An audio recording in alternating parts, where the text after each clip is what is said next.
ಪ್ರೀತಿಯನೋ ವಂಶಿತ ಇದ್ದೇನೆ.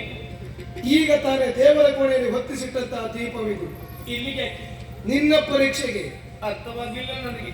ದೇವರ ಕೋಣೆಯಲ್ಲಿ ಹೊತ್ತಿಸಿಟ್ಟಂತಹ ದೀಪದ ಮುಂದೆ ಕೈ ಮುಗಿದು ನಿಂತಹ ಭಕ್ತರು ಬೇಡಿಕೊಳ್ಳುತ್ತ ಹೊತ್ತಿಗೆ ಅವರ ಮೈ ಮನಸ್ಸಿನಲ್ಲಿ ಯಾವುದೇ ಒಂದು ಕೆಟ್ಟ ಭಾವಗಳಿಗೆ ಅವಕಾಶ ಇರುವುದಿಲ್ಲ. ಅಲ್ಲಿ ನಮ್ಮ ಕಣ್ಣಿಗೆ ಕಾಣುವುದು ಏಕೋ ಭಾವ, ಶುದ್ಧ ಅಂತರಂಗ, ಭಕ್ತಿ ಪ್ರಧಾನವಾದಂತಹ ಭಾವ.